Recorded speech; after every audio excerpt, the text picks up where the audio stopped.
This is the Fantasy Roadshow.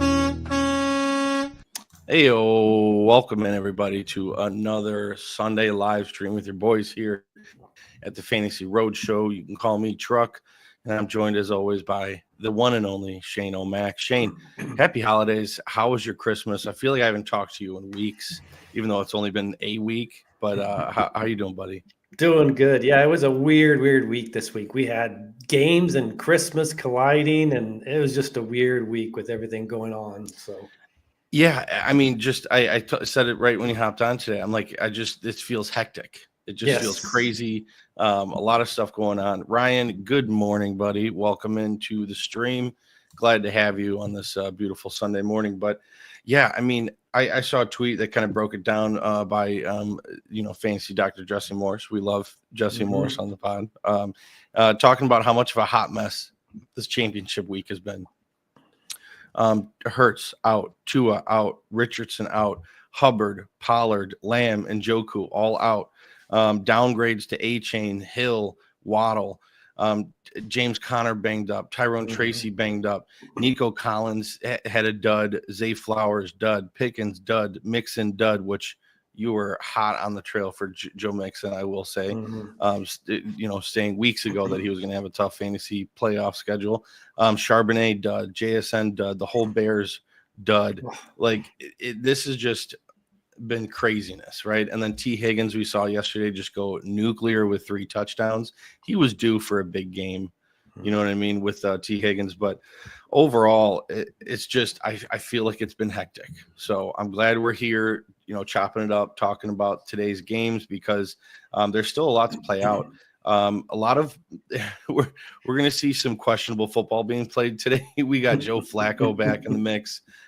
We got Aiden O'Connell. We got Kenny Pickett back in the lineup. There's a lot to talk about today. So, Ryan's first question: with Tua being out, should I start Aaron Jones or A-Chain?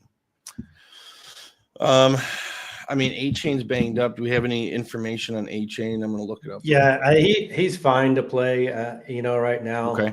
I think he's good to go.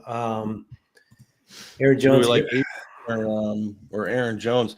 Aaron Jones against Green Bay could have a good game. I think I'm excited. I'm obviously NFC North fan, but that Green Bay Minnesota game I think is going to be really good. So Aaron Jones might not be a bad play, but A-Chain going against Cleveland. I don't know. What do you think, Shane? Yeah, I was going to look here real quick because I forgot. I was going to do this in the earlier. Let me just check here. 3, 4, 5. My initial thought was I think that A-Chain's still going to see plenty of dump off passes. For sure. From in there. But I was just looking here. So if I'm looking at the earlier this season, he played weeks 3, 4, and 5 without Tua. Okay, so this is what I was wondering about. In weeks 3, 4, and 5, he scored 8 fantasy points, 5 fantasy points, and 2 fantasy points in PPR leagues. So it is not a good bit. It is a little worrisome. So I think I would go ahead and pivot to Aaron Jones. I wanted to verify before I said that. It's quite a bit worse than what I thought. I thought maybe he was still putting up 13 PPR points or stuff, but given you've got a pretty viable option where Aaron Jones is not ranked that much lower, I probably would make the pivot given the history. Yeah, I think Aaron Jones is still a safe play. So I would agree with that. Yeah, Tua, with Tua being out, I don't know what to expect from this Miami offense. They struggled already with Tua, and now without Tua, I'm a little worried about those players. Yeah, and you got Waddle out. They said Tyreek is supposed to play, but I can't remember the scenarios exactly. That Cleveland-Miami game is a 3:00 game, and there's some weird scenario that happens early that I think Miami could be out of the playoff picture. And if that happens by the time they play at 3:00, you wonder, does Tyreek even end up playing a full game? And does that make the offense even worse? So just a lot of question marks there. Yeah, I tell you what, as a gambling man, I'm hopping on Jonnu Smith receptions today. Oh yeah. So. That's kind of what I like. I like doing what we talk about here and kind of applying it to my gambling strategy. So good on you. But good luck, Ryan. If you have any other questions, please let us know. Yeah, man. Shane, how many championship games are you in your fantasy leagues, and how are they going? So I'm in three. I've got one, my longest standing league that's 30 years plus. Is looking much better. It's looking much better yesterday after I had T. Higgins going, and I was playing against C.J. Stroud, and so Oh that was a wow, good. you're in a good spot. That was a good on you. Couple Yeah. of days. Another league I'm really getting demolished because played against Mahomes and Kelsey, and I had the Thursday night stack of JSN, DJ Moore, and DK Metcalf, who all three just laid a big egg. Yeah, I mean that game was so frustrating to watch. Man, that was Like bad. I mean, just like as an NFL fan, not taking my Bears fandom out of it, but those types of games on primetime you just don't want to see. And for some reason, I feel like the Bears are always involved in one of those games every year where it's a primetime 6-3, where nothing happens, and it was horrendous. So Yeah, I but gotta yeah, feel like it's just like the Seattle was like, let's just be ultra conservative. Gino, don't force anything. We can beat the Bears here off of just field goals. It was just really conservative. I mean, and the Bears defense played good. They played a good game, so that was intriguing to see. But yeah, just overall, just rough. I am in 3 championship games and matches, and I'll come back to that in a minute. Danny Cousins, what's going on, buddy? Welcome in. Good. Need a tight end replacement this week. Options are Strange, Conklin, or Tampa Bay tight end. Strange, I think, let a lot of people down. Hold on, I gotta get my cat out of here. He's lurking. I got to keep that thing on me. Oh yeah. It's like a holster that thing. Yeah, get him out of here. Yeah, but Strange let a lot of people down. I think a lot of people saw that 11 targets 2 weeks ago, and they're like, "Hey, I'm going to get Strange in the lineup this week," and I think he let a lot of people down. So it's hard to gauge what to expect from Brenton Strange, but it is intriguing that he had that game. So I wouldn't mind playing Strange. Conklin is interesting. I mean, do you have any strong input on this one? The only thing I did, I kind of did a deep dive on Strange because Danny, I've got Strange in a league too, where I've been just streaming the last 4 weeks, honestly, and a lot of what I dug in on him because it was odd with the 2 targets, 2 catches. So I didn't see most of that game, but what happened, I guess, was he had a crucial fumble near the red zone area. And then the whole second half, his snaps were eliminated. He wasn't on the field hardly at all. So his snap percentage was doghouse. His snap percentage was like 38% or something. So, and all week he missed some practices with a shoulder sprain. Now he's going to play, but given those 2 options, I probably would pivot away from him. And then I would probably, there's been a little bit of drum up about Payne Durham. That's the tight end at Tampa Bay that's filled in. But I think Conklin's probably the safer guy. Conklin's been getting like a steady dose of 5 to 7 targets each week. So I'd probably just, when you're at these type of level of tight ends, just probably go with the safest bet of targets. And I think Conklin's that. Yeah, I'd agree with that. I just think this is going to be a better game with the Jets and the Bills. I expect a good game there. So I want some pieces in that game. Ryan, we got Tracy B. We got Thomas Jr. or Kendre Miller in the flex. A little nervous about Titans pass defense, but not sure if they are as strong as they used to be. Look, I don't care how strong Titans pass defense is. Brian Thomas Jr. is an elite wide receiver. We've seen that week in and week out now. I was just looking at his numbers, and they are actually insane over the last 4 weeks. Let me pull it up just to not paraphrase. He's probably been, I think, a top 3 fantasy receiver, I would guess, over the last 3 weeks. Yeah, absolutely. I mean, 10 targets, 12 targets, 14 targets, 13 targets, back-to-back games with over 100 yards and a touchdown. He had 2 touchdowns 2 weeks ago. Look, say what you want about Mac Jones. Say what you want about Mac Jones, but he's getting the ball to Brian Thomas Jr. He's Yeah. doing what backup quarterbacks do, and they hyper target their best receiver. So Brian Thomas is the answer here, and I feel very confident about that. I think Thomas will get it done against against a tough matchup. He played Tennessee 3 weeks ago. He had 12 targets, 8 catches, 86 yards, 17 fantasy points. And then even the Jets last week, 14 targets, 100 yards, or 10 targets. I'm sorry, 14 targets, 10 receptions, 100 yards, and 2 touchdowns. So it's not like he can't perform against bad matchups. So I would not be worrisome about the Titans' pass defense. Start Brian Thomas. Yep. Mr. Magic, what up? Never drafting Cup again. Yeah, that's brutal. Like, Look, I'm in the same boat, man. I have Cup in a couple leagues, and it is crazy how much he has fallen off. And I see a lot of people talking about it on Twitter. He officially has fallen off. yeah, And it's partly because of the ascension of Puka Nacua, right? I think if Puka didn't become the player he became last season, then Cooper Kupp would still be very much involved. But Puka is the main focus. He's the new guy there. So, you would think that Cooper Kupp would still be able to get it done because they both were doing it last season. But I would agree with you, man. I'm not drafting Cooper Kupp. yeah. I think he's done. What do you think, Shane? Is he done in the league, or is he going to go play somewhere else? I almost equate it to my theory is I don't try to bank a lot on 31 or older receivers in fantasy. So to me, this is kind of like the last year of we saw Austin Eckler with the Chargers, where the age and miles and everything finally caught up to him, and that's probably what we're seeing here. Yeah, absolutely. Anyways, Colts or Philly defense, and Hawkinson or Chig.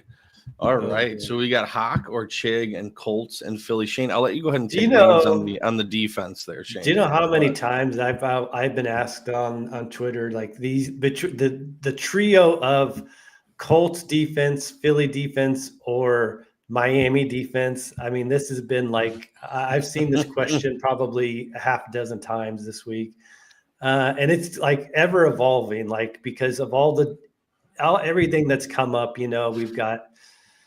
The Miami situation with the backup quarterback. Where I've come out on it is Can I take a guess?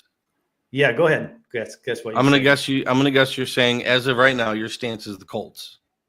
No, I'm actually where I've come out on it is in instances like this where they're all close.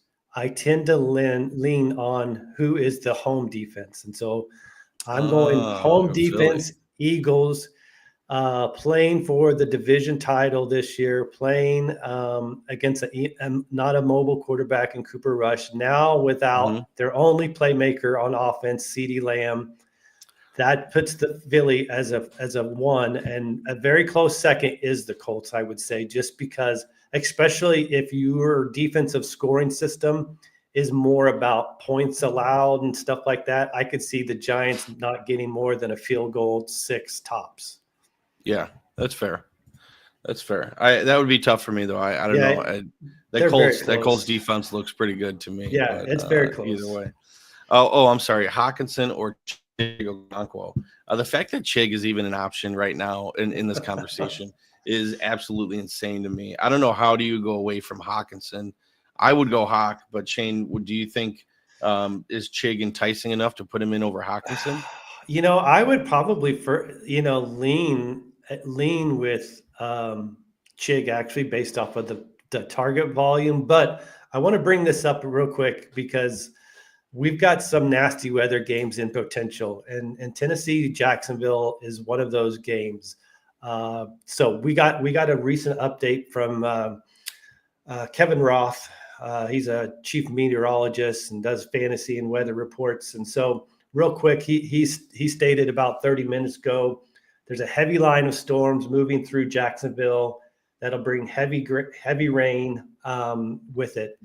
He said they might have a chance of a lightning delay. If there's a lightning delay, they would avoid heavy rain. If there's no lightning delay, then they would be playing up in some heavy rain for a good portion of that game. Tennessee at Jacksonville. So, okay.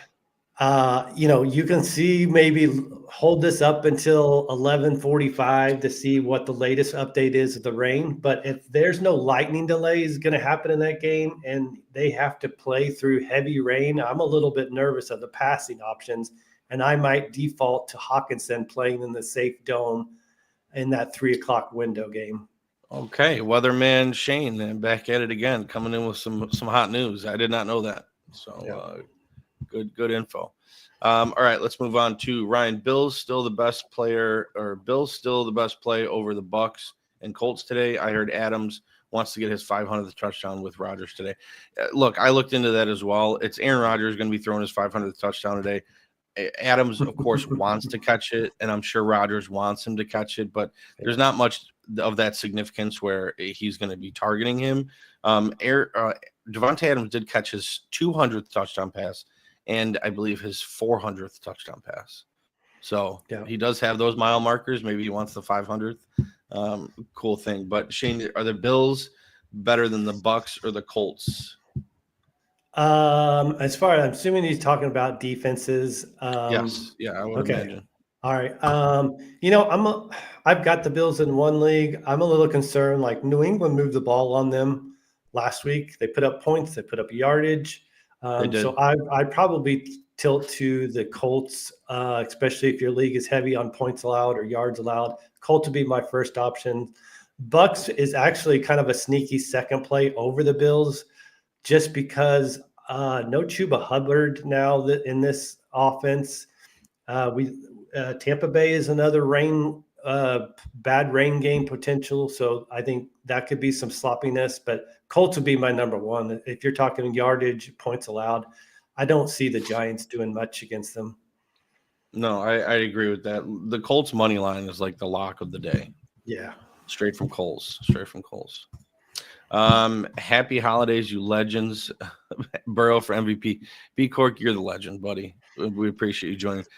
Dude, this is crazy because Burrow, he really is looking like the best player in the NFL. Okay. Yeah. Now, if the Bengals would have won probably even half or a little bit more than half of those games that they lost by one possession where they scored 30 plus points, if the ball would have flipped in the way in the Bengals' favor, I do think that Joe Burrow would be the front runner for MVP.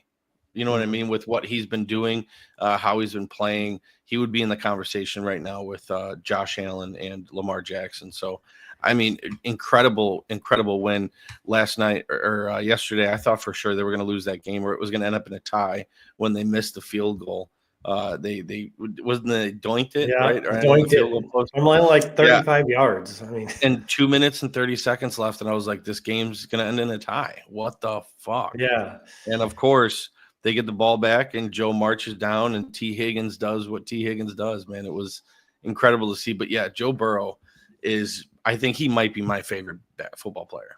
If they come back and get in the playoffs, I really think that you can make a strong case Burrow MVP. I mean, I just don't think if you're talking about look, if he makes a run in the playoffs, when do they decide? Well, that's the thing. They decided, but yeah, it's decided before the playoff games happen. So so I mean, it's like the MVP of the regular season. It's hard to argue Joe Burrow's record with the Bengals versus Josh Allen and Lamar Jackson. So I don't know. I just think he's my favorite player. Yeah, he is great. And he hit that gritty for the first time. I don't know how he's only hit a gritty one time coming from LSU and his season that he had there with Justin Jefferson and Jamar Chase. Yeah. Craziness. Damon Troy, what up, Damon? Need one AJ Brown or Devontae Adams and Kraft or Perham. Payne Durham. That's the Tampa Bay. Payne Durham, right? Payne Durham. Yeah, that's the one you were talking about. Yeah, half point PPR. Thanks. So what do you think? AJ Brown, Devontae Adams, Kraft. I'm sorry, AJ Brown or Devontae Adams, and then Kraft or Durham. I think I'm going to go Devontae Adams. I can't trust Kenny Pickett throwing the ball to AJ Brown. I mean, I saw a lot of people bullish on AJ Brown, even with Kenny Pickett, but I don't know. What do you think there? I'm going to stick with AJ. I watched a lot of that game last week. It was Kenny Pickett. I think it was out of his first 14 throws, 11 were to AJ Brown, or he targeted AJ Brown.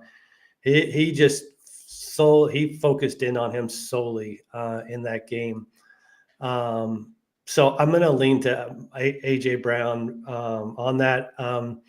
Devontae Adams, I read a report this morning saying he wants to play, and like Ryan mentioned, he wants to get that 500 TD from Rodgers. But the report I read also is he is in some pain. He's playing through pain right now. He didn't practice the most of the week. I think it's a hip issue or something. But he said he's playing through pain, and if it wasn't this milestone he wanted to get, he'd probably sit out. So I don't know. What you're saying, if he catches a touchdown pass in the first quarter from Rodgers, he might sit out the rest of the game. I don't know that, or risk of coming down hard on it or something. I'm going to stick with my studs and AJ Brown. I mean, Adams looks good, but I'd stick with AJ Brown here. And then I think I'll stick with Kraft also in a worry-free weather game, in a game where Green Bay probably should be trailing. It's that last time they played Minnesota, I think Love threw for almost 400 yards, 4 touchdowns. So I see this as probably a similar type of game script for them. And with Kraft is like a steady piece for Love there. I mean, that I don't understand how that offense is so good, yet their wide receivers are so inconsistent. You know what I mean? Yeah. Like Josh Jacobs is a huge part of that offense, and if they didn't sign Josh Jacobs this year, this Green Bay team would not be the same. So yeah, I agree with you. You talked me into AJ Brown. Devontae Adams is risky. AJ Brown did get a lot of targets from Pickett last week, and we talk about it all the time. Backup quarterbacks, they target their best receiver. Yeah. They hyper target them to get them the ball. So maybe this is what AJ Brown needed in order to start producing. Yikes, with the bad weather in Jacksonville, still go with Brian Thomas Jr. I mean, he was looking at Tyrone Tracy, Kendre Miller. I mean, Tyrone Tracy is a really good running back, and against Indianapolis, they're not a very good defense, so that one would be interesting to me. I'm not trusting Kendre Miller, even though the Vegas Raiders aren't a very good defense, but between Tracy and Brian Thomas, I'm still going to trust Brian Thomas. And look, Ryan, if you come game time and it's what we talked about where there's no lightning delay and they're going to be playing through heavy rain and you want to go with Tracy for some sure points, go ahead. I mean, Tracy's a good running back. Go with your gut. I'm still going to roll out Brian Thomas in this situation and just hope for the best. He has the higher upside. So that's where I'm kind of going with in the championship game. I want upside on who's going to be scoring points. And I think, I want to reiterate, so Kevin Roth had said if they end up having a lightning delay, he thinks they'll avoid the worst of the rain. So, and it's not heavy winds with this rain, the 10 miles per hour rain. So you're not so I think, just play. If you had some other better receiving options, especially in a PPR league, I'd probably pivot to that. But unless we just see something at 11:45 where they're not having any delays and they expect this to be downpouring for most of the first half, then maybe you pivot to Tracy. But for now, I'd probably just keep Brian Thomas Jr. in there. Yep. Dylan Fink. What up, Dylan? Championship, baby. Ayo. Good on you. Full PPR, different leagues. We got one flex, Madison or Abdullah. That's gross.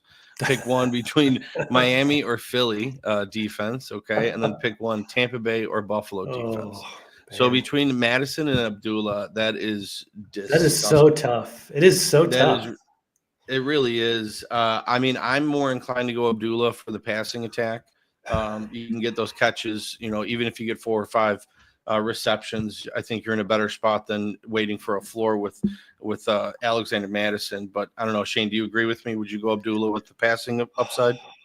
I probably would. I mean, they're really close because I could see a scenario where the Raiders are up in this game, and it's more Madison. The Saints defense is bad. Yeah, but I think I think the safer call is Abdullah, because if they get down, then you're going to get the catches with Abdullah. And then correct me if I'm wrong, but I think Abdullah scored last week inside the 10-yard line. I think his touchdown run was inside the 10. So at least he got that too. I just think probably Abdullah gives you a safer floor. And I think sneakily enough, like Abdullah's had been over 15 PPR points the last 2 weeks. So he's put up some pretty good finishes. I think that's the play. Yeah, I would agree with that. And then Shane, defense extraordinaire, Miami or Philly, back to the well there. We going Philly? I'd go Philly. I'd go with I know you're thinking about DTR getting to play against him and his Yep, sacks and everything, but I'll lean on the home defense without their star weapon. A lot to play for. I'd agree with that. And then Tampa Bay or Buffalo? It's a tough one. Tampa This is more Tampa Bay tough. at home against Carolina. Carolina's been playing some good football. That game should be very close. And then what was the other one? Buffalo against New York Jets. Yeah, this is a tougher one for me. Like I think my automatic call would have been Buffalo, but after last week, I'm a little bit more nervous of that game. But I think I'll probably still lean Buffalo. I'll lean Buffalo there. No Chuba Hubbard for Carolina. That's a big deal. Yeah, I know. That's what makes me is a little bit hesitant on maybe playing Tampa Bay in that matchup. They're both home defenses. Yeah. I'll lean Buffalo, just probably a couple of notches in that matchup. So, Okay. Yeah, I would agree. I think I trust Buffalo's defense, even though they haven't been that great either. I'd go with them. All right. So what do you got here? let me, before we get to the next one, before Okay. I forget, I want to bring up one we got on Twitter to the show from Fayetteville Villain. At Fayetteville Villain, he wants to know Jameson Williams or Devonta Smith. Ooh, Jameson Williams or Devonta Smith. I'm going Jameson Williams. They're both very similar in my opinion, but I like Detroit to win big against San Francisco. I do think Philly beats Dallas though, but what you're talking about with Kenny Pickett hyper targeting AJ Brown. I'm not trusting two wide receivers with Kenny Pickett. Yeah. You know what I mean? I'll trust one and the better wide receiver in AJ Brown. So Jameson Williams is he's not just a deep threat. He's not just an intermediate guy. Like he gets a lot of targets and he's a great player. So I'd rather go with Jameson Williams with Detroit playing at San Francisco, especially being a Monday night matchup. I like having players in those late windows, the last game of the week, and kind of watching them closely and relying on them for some points. So that's kind of my strategy.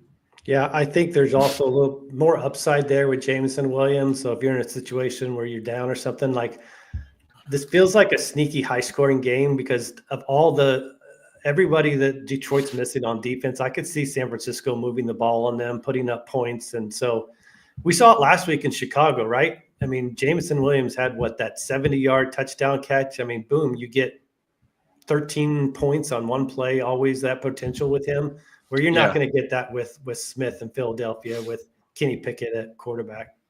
Agreed. Joseph Carranza. What up, Joe?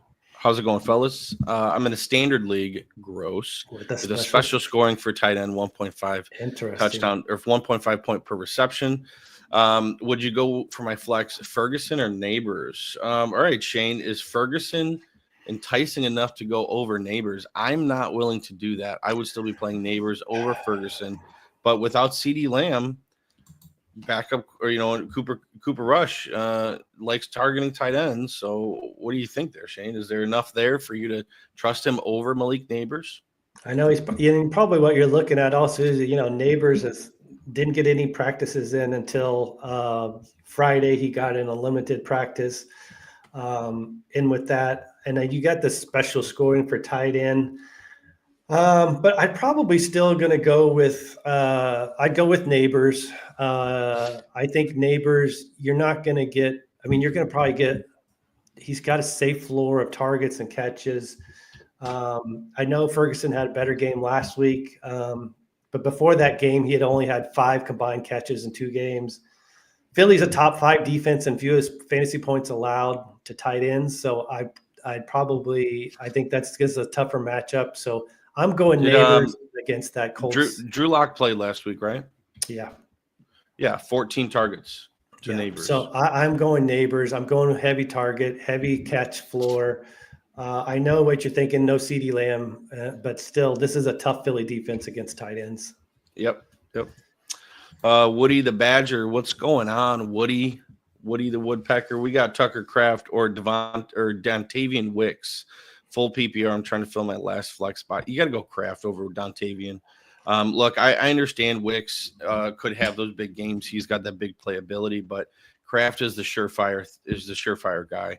I would trust the safer option with Kraft than going for the swinging for the fences with Wicks. I mean, Shane, do you agree, or are you trusting Wicks? I'm going to go Wicks. There's a couple of reasons. I am because talk to me. Tell me. I sadly enough did a little deep dive into Wicks this week because thinking I might have to have it for one of my leagues.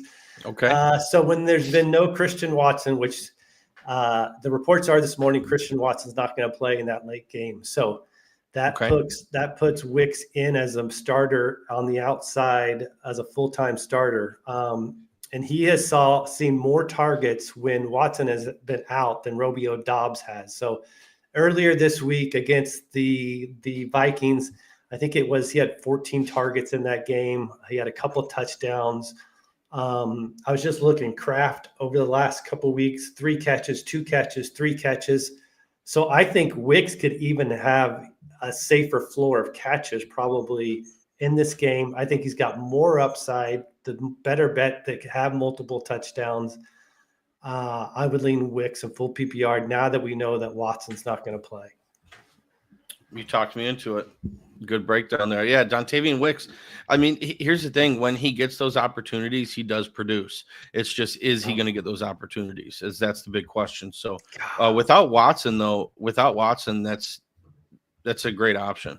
So would you love to see him on a team where he's just a full-time number 2 guy? I mean, he's absolutely. So good. I mean, put him on any team as the number 2 guy, and with more opportunities, and he's a great wide receiver. So we'll see what happens. I can't get a gauge on this Packers wide receiver room on where they're going in the future. With Jaden Reed, everyone thought Jaden Reed was going to be the number 1 guy, and he kind of disappeared this year, right? Yeah. Everyone was drafting him the highest, and then it's just been a roller coaster, these Packers wide receivers. So I would love to see Wicks get more opportunities. He's a great talented wide receiver. So I mean, look, Woody, are you projected to win? You projected to lose? Either way, I think you should go Dontavian Wicks. I'd agree with Shane there. You talked me into it. All right, so I have I'm in, I think, 3 championship games. The one that doesn't matter the most is the one that's probably going to win. So I have Jaden Daniels at quarterback, Bijan Robinson at running back. I had Kyron did decent, 56 and a touchdown. But I have Devontae Adams, Brian Thomas Jr., and Malik Neighbors in my wide receivers in my flex spot. I have on the bench Amon-Ra St. Brown, Drake London, Juwan Jennings, and Bucky Irving. So a lot of really good options on this team. That is. But between Bucky Irving, Juwan Jennings, Drake London, Amon-Ra St. Brown, I feel like I need to put Amon-Ra St. Brown in there. For sure. I mean, taking out Adams because he's risky.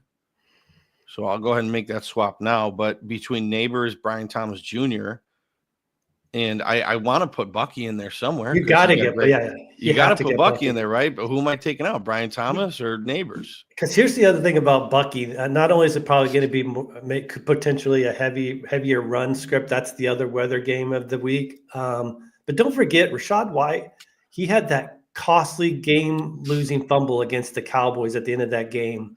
And there's a chance that we see Bucky get more of the touches now after that game even. So, okay, you got to get Bucky in there for sure. Yeah, who am I taking out, though? Brian Thomas because the bad matchup in the weather, or Neighbors? I kind of want to leave Neighbors in there, but... Yeah, I'd probably right now have to say BTJ just because of the weather, and Neighbors is, weather free game. But it's tight. Yeah. But St. Brown for sure. And Bucky Irving for sure. And anybody else out there, just real quick, I'm going to throw this in as far as when we talk about guys, you have to figure out a way to get in your lineup. If you have Tyjae Spears on your bench this week, you have to find a way to get him in your lineup. He has scored 2 touchdowns in each game in his last 2 weeks, and now there's no Tony Pollard this week. Get him in there somehow, playing Jacksonville. Yeah, I'd agree with that. I think that's a good call. So yeah, I think I'm gonna go. I'll leave in Neighbors, leave in Brown, and take out Brian Thomas Jr. for Bucky Irving. I just hate having Brian Thomas on the bench. I know the guy is so good, man. So good. That this may be one we said it earlier, but just I probably pay attention. That like 11:45, we're like, okay, we're not going to see the weather we thought in Jacksonville. Then you put Brian Thomas Jr. because he does have much more touchdown upside than Neighbors, right? Because Neighbors, the only touchdown Neighbors has scored in the last 5 weeks was like at end of the game against Baltimore, kind of a garbage time touchdown. But other than that, it's hard for New York to get in the end zone. I mean, I agree. It's just 14 targets in each of the last 2 games. Yeah, that's just hard to sit, But hey, that's what happens when you have a roster full of just starters, All right, Ryan, is Bosa back this week against the Lions? Shane, have you heard anything about Nick Bosa? I did see. I was watching this a little bit because I had golf calls in a couple of leagues. So he had got 2 limited practices in. So I'm assuming that means he's going to be playing Monday night. So you never know; things could change today and tomorrow. But when I see 2 limited practices in during the week, then he should be playing. I think. I don't know if it matters that much, but he's going to be in there. So. All right. Yeah, this other roster, I'm just getting absolutely smoked. It is not good. So that's I have a 7% chance to win. I mean, Cooper Kupp killed me, Nico Collins killed me, James Conner killed me, Isaiah Pacheco killed me, CJ Stroud killed me. All bad games. When you have 5 players on a roster have bad game, you count it up as a loss, right? Yep. Just tough. All right, Shane, do you have any other questions on your lineups that you need to answer? Do you have questions about? I don't think so. I would just say, if you're in the championship, I'm gonna, if you've got late game people, like if you've got late game guys, this is a little PSA trick that I've in championship week, knowing that you don't have to worry about next week. If you have late game starters or Sunday night or Monday night guys, and then if you got guys on your bench that are playing in the noon games, drop them for guys that have late game or night game windows. You want to have as many options in case something fluky happens in a late game pregame warm-up where a guy pulls his hamstring or does something weird, that you've got coverage for you, whether it's in the late window or the Sunday night or the Monday night. Just pick up guys that you can cover you in case something weird or wonky happens. You need some insurance. Before. You need some insurance. Absolutely. No, you're absolutely right. That's very true. Good tidbit there. All right, let's run through the slate real quick and just talk about the games. We got New York at Buffalo. Buffalo Bills are 10-point favorites at home. Over/under is 45.5. Josh Allen wants to get in that lead conversation about MVP, so he's going to need to make it happen today against the New York Jets. I think Josh Allen's line is like 217 passing yards with a bad matchup. I think he was over 217 yards. But Buffalo is going to win big here. I think 10 points is a lot of points, but the Jets struggle, man. The Jets just struggle.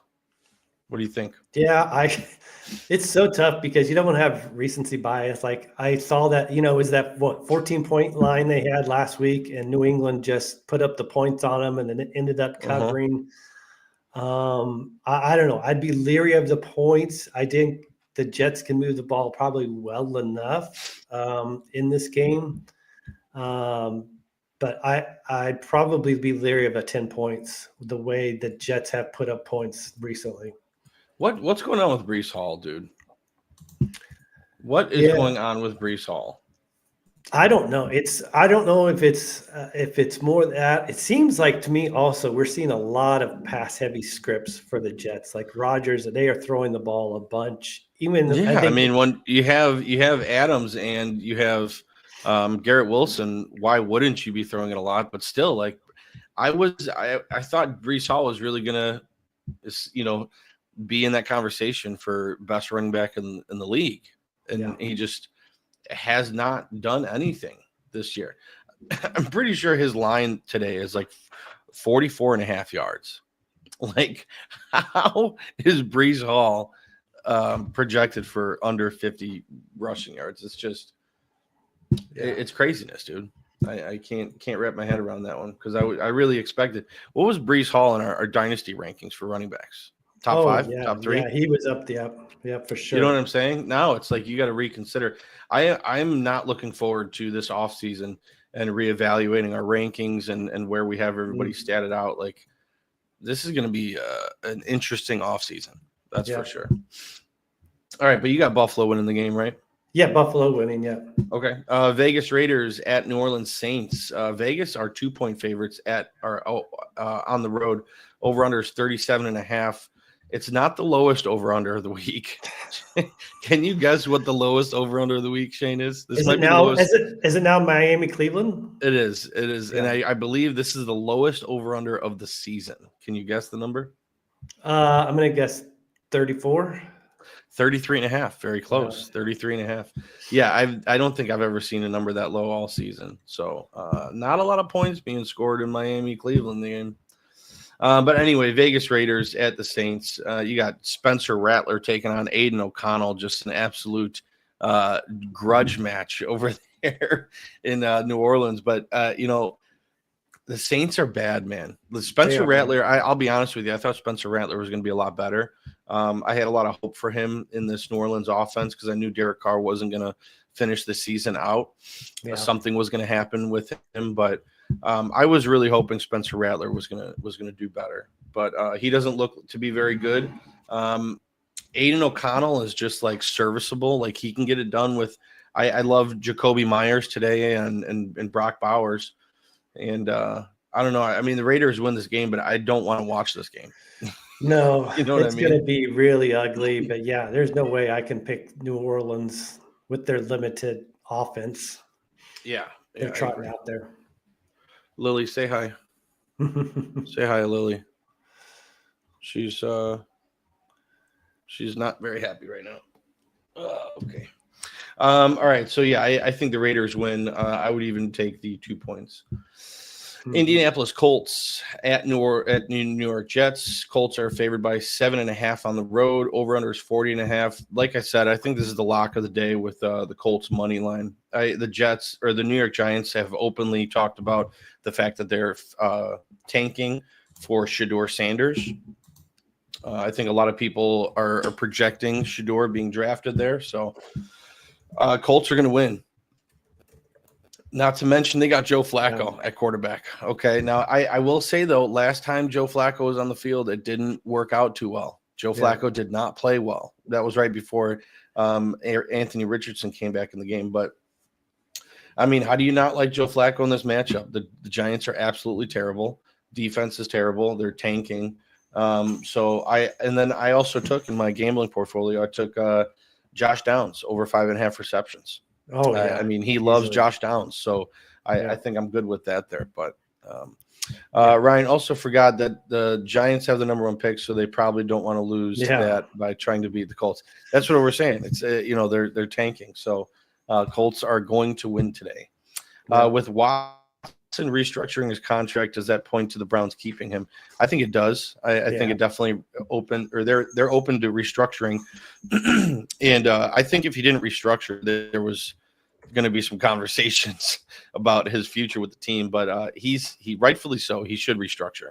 He got the biggest deal in in the history of the NFL, and he's not living up to the hype. He's not playing well prior to the injury, so he needed to restructure his deal to stay with the team, and that's what he did. So, yeah, I think he stays, and he'll get another crack at it. But I mean, like, where do we go from here with Deshaun Watson? Yeah, I think he's there for one more year, and I think that restructuring makes it easier for them to get out of it next year if they wanted to. I think that did well. That did as well. They put in some insurance pieces in there in the contract to try to get out of it next year if it doesn't pan out. Because, I mean, what do? You just, I mean, the Browns are like, I feel bad being a Bears fan, but I'm just glad I'm not a Browns fan. That's all I'll say. Flacco has one last 300-yard game in the tank. Go out with a bang. Absolutely.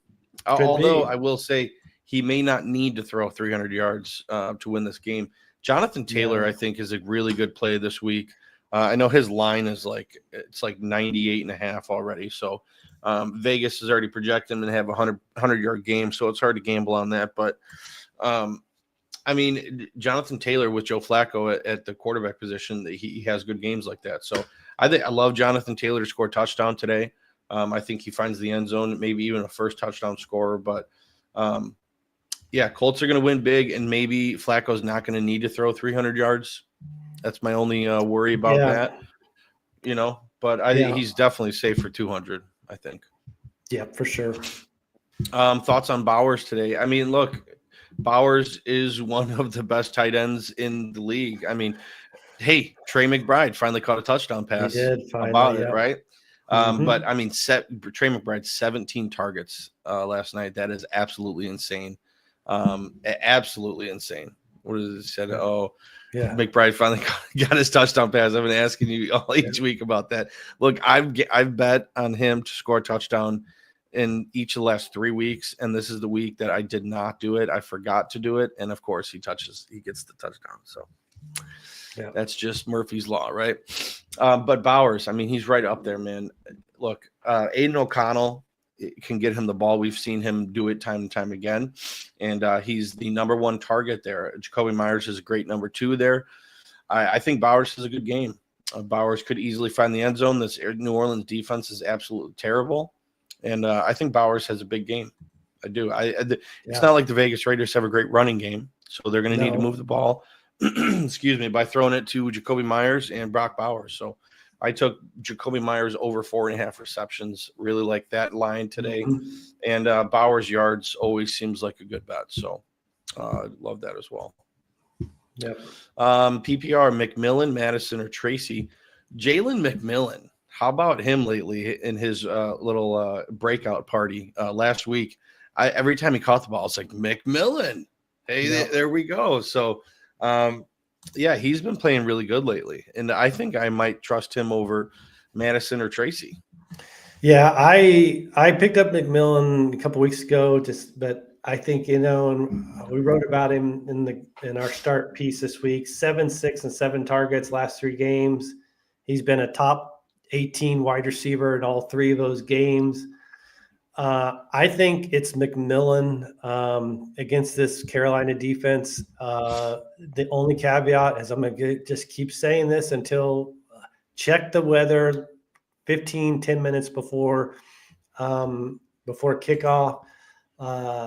If you need somebody to follow on Twitter, at Kevin Roth WX, he is the GOAT as far as up-to-date weather updates for fantasy football.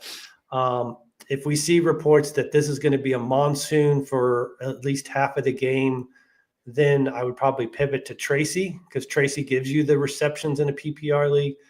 But if we see that this is going to be not that bad of a game, then it's McMillan over Tracy. Yeah, and then so you're saying you would start Madison?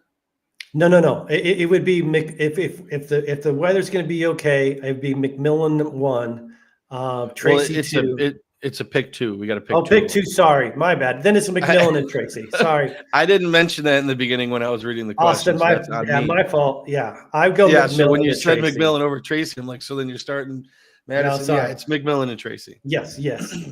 Tracy, you're getting those receptions. Yeah. Yeah. Ryan, I can't thank you enough for the support. After getting my butt kicked the last few years, I almost gave up on fantasy football this year. Thanks to your show, I have a reason to keep going. Hey, Ryan, thank you for the kind words. And look, that's what we're here for. Shane and I, Cole's on time whenever you see him on screen. Hopefully we'll get him back this offseason, but we love fantasy football. All right. I watch football because I love the sport. I played it growing up. It is so much fun. Shane's been playing for the past 80 years. So it's very, we love the game. So, and we have a good track record. The reason I started doing this is because I was helping friends of mine and they were getting to the championship games. They were winning money. They were winning championships. And we kind of, I'm not saying we know ball, but we have a good gauge on what's going on in fantasy football and the NFL in general. So if we can help you guys, that's why we do this. I don't care if there's only 6 people watching. I don't care if there's 2 people watching. We're here every Sunday morning talking football. Shane, are we going to continue doing Sunday live streams without fantasy season for the rest of the season? What do you want to do? Do you want to just kind of reevaluate on where we're going for the off season? How do you want to do that? I don't know. We'll have to figure that out. I was thinking about next week. I think next week we'll still do something next week, and it'll be more maybe like DFS related. Like I don't think there's too many leagues that play week 18 championships. I'm not in one of them. I help a buddy of mine. I try to tell him he's in a championship game that spans 2 weeks, week 17 and week 18. Oh, that's a good point. Some leagues do that. That's true. I told him, I was like, look, dude, you need to talk to this commissioner because it is fantasy faux pas. You don't do it. It is the last week of the season. You don't play fantasy football. No. And for some reason I got to help him win the championship, which we're on a track to win a back-to-back seasons, back-to-back for my buddy at work. So, and Ryan, I would just say like Truck and I probably were this way at some point in time. I mean, like we understand where people are coming from. Like if you're really diehard into fantasy, like at some point in time, both Truck and I were probably asking people like, okay, should I start this person or this? I mean, if you're diehard into it, like, yeah, you want to get some extra input. So, I mean, that's what, like Truck said, whether it's 2 people or 200, we don't care. We'll be here. Yeah, we're here. We're here doing it. And look, I don't care if there's no one watching. I'll talk to Shane about my fantasy lineups, and we'll hash it out and help each other out. So I could care less who's watching. I'm glad you guys are supporting the show. I appreciate you guys coming on every Sunday morning. You guys have made this season awesome. I mean, our last red light, green light, we didn't do one last week, obviously, or this week because of the hectic holiday season. But our last episode was our biggest episode yet with view wise. We got almost over 2,000 views. So that was very intriguing to end the season on. So I'm very excited going into the off season. I know typically we do we catch up with the fan bases of every team. So that's what we'll probably do again this offseason. We'll talk to, Panthers fans. We'll talk to Bucks fans. We'll talk to all these guys and kind of get a gauge on where their team's going. We enjoy that series to kind of talk more about in-depth of the team. So I know we'll definitely be doing that. And, our regular draft content. So if you guys have just joined us this season, we will be doing a year-round show. We do, how often the episodes are, we don't know yet. Maybe one a week, maybe once every 2 weeks. We got to figure out a good schedule for the off season with Shane and I, but we will be dropping content. We watch football and talk football all year round. Draft is not far away. The NFL draft is not far away. So a lot of fun stuff, but Ryan, we appreciate you. Yeah. Ryan, real quick, I want to pertain to Ryan's question earlier. I just got an alert. Nick Bosa has been cleared to play Monday night. So there's the confirmation. Okay, awesome. Austin Van Sponge. I don't know how to say that. Sponge. I don't know. Thanks, guys. Hey, thank you, Austin. We appreciate the input and appreciate the feedback and the love. Hope you guys do a few more shows, maybe a lessons learned or sneak peek or who to draft next year, sophomore slumps to watch out for aging running backs. That was definitely something we've done in the last offseason. So we'll revisit all those topics. All the main stuff. We'll do a recap on who was drafted where and, kind of the updated rankings. We might update our rankings a little bit after the season. And, we'll talk about it. There's a lot of content to cover. So Shane and I will get in the lab and work out some stuff, but expect some content from the road show during the off season. If you guys stick with us, we appreciate it. To be honest with you, Shane, I don't know if you're this way, but my fantasy life with fantasy football changed when I started paying attention to content year round. Mm-hmm. So I used to play. I've been playing fantasy football for 15 years. In the first 7 to 8 years, I only paid attention to fantasy football during draft season and then at the end of the football season. I didn't pay attention year round. The moment I started watching videos and listening to podcasts and paying attention, that's when I started seeing myself win championships and be in the playoffs consistently every year. So I think it's really good input and really good to kind of stay fresh on the information as to, where you're going at. Cause then you don't go into draft season where you're like, all right, you're scrambling. All right, where is everybody being drafted? Let me do mocks. Let me do this. Let me do that. You're like scrambling to get to catch up. But if you stay in the game all year round, your league mates are the ones catching up. You already have a good gauge on what's going on. So we hope to see you guys throughout the season, or throughout the off season. Maybe we'll do some live shows. We'll mix in a bunch of stuff. So, if you guys have any topics that you want us to cover, hit us up on Twitter or even email the show, thefantasyroadshow@gmail.com, and let us know what you think, and we'll make sure to hit those topics. And if any of you guys want to come on the show, you're more than welcome to join us for an episode and talk football. We would love it. So there's now a tornado watch for Jacksonville until 3 p.m. You have got to be kidding me. So there we go. There's a tornado watch. Yeah, so Jacksonville and Tampa Bay, that's the two worrisome spots as far as the rain. That damn Florida lightning. Weather. That Florida weather is crazy. That's insane, dude. That's crazy. Ryan, thank you for that update. Yeah, that's the two spots. So hopefully they delay that game, and that helps let the weather clear. But we'll just have to see. You gotta be paying attention right up to kickoff, probably. Shane, who do you think wins that game, Tennessee or Jacksonville? Tennessee's favored by 1 point, over under 37.5. Oh, that's a tough one. I think I'm sadly going to go Tennessee. I think Mason Rudolph. I was going to say Jacksonville. I hate Mason Rudolph. I can't root for that. I know. It's not ugly. I mean, it's not pretty. Yeah. I don't know. I just have a sneaking feeling like I just feel like there's a big game becoming for Spears.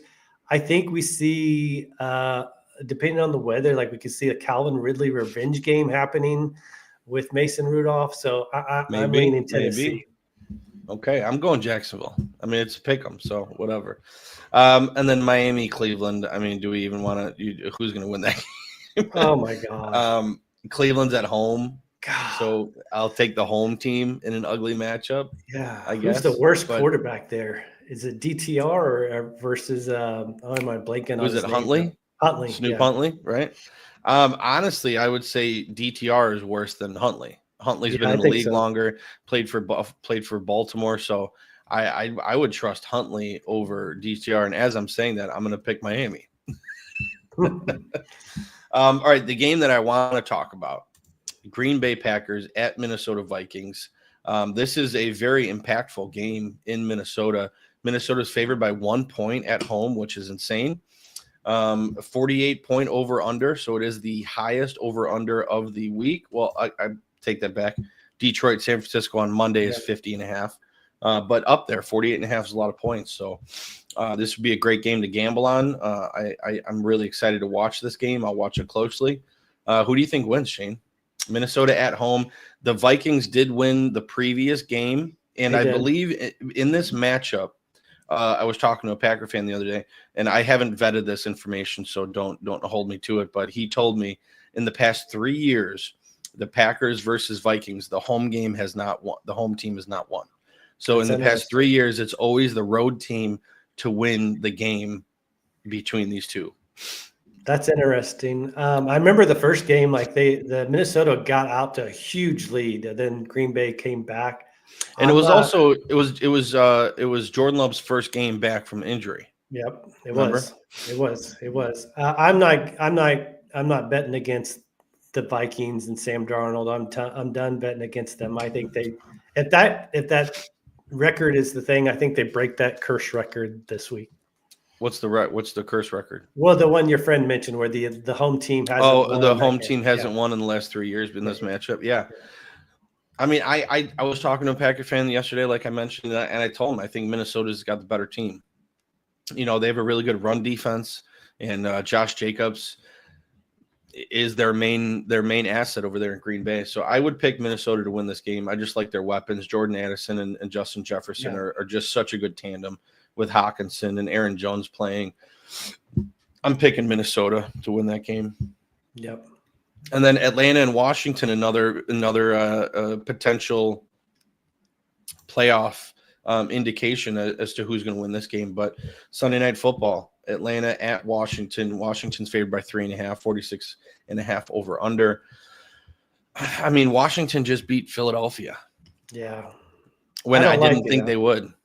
I don't like this spot. I don't like this spot for Michael Penix on the road in Washington. A lot for Washington to play for.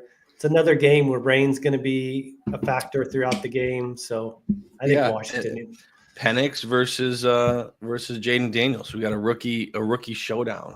Yeah. But yeah, I agree with you. Jaden Daniels has way more experience to this point. This is prime time. So this is Michael Penix's first primetime game. So I don't like that. So yeah, I'm going Washington. I would even take the 3.5 points. I think Washington's the better team, and I think they win by over 3.5. So I'll be putting that in my portfolio as well. And then Monday Night Football, we got Detroit Lions at San Francisco 49ers. Detroit is 3.5 point favorites on the road. Over under is 50.5. We just heard that Nick Bosa will be playing. Mm-hmm. But at the same time, man, I don't think the San Francisco team is strong enough to stop this Detroit Lions. These Detroit Lions are on an absolute tear right now. Who's going to stop them? They do. They look good. And San Francisco's looked dicey, really. It's like they're out of the playoff race. Is it as motivating for them? Dude, when they lost to who was it, the Rams a couple weeks ago, like that killed me. And then lost to Miami last week. That was a surprise by a good amount. So Coles likes to say, he says they're snake bit. They're just a snake bit team, and they're just not going to be winning. So, yeah, taking Detroit, and I'm fine laying the 3.5 points on it. Yep, I would think so. All right, well, I think that about does it. Talked about the slate, talked about my lineups, talked a little gambling. I think that about does it, Shane. I think this is our last Sunday live stream for the season. Maybe we'll do a surprise one next week if we feel up to it. But we'll see. We appreciate you guys joining us every Sunday. You guys are awesome. You're the best roadies out there. Make sure to stay tuned to our fantasy show throughout the off season. Make sure you follow the Substack, the Fantasy Roadshow.substack.com. You'll get a lot of updates and articles in there from Shane O'Mac. And I don't know, Shane, am I missing anything? No, I don't think so. So, hey, if you guys got kickers in those weather games we talked about, pull them, get them out. There should be plenty of other options in better weather. So don't just set it and forget it at kicker. I preach that every week. Yeah, don't do that. So, all right. Well, other than that, you guys are the best. And we'll see you around. Stay tuned. And of course, buckle up. Buckle up.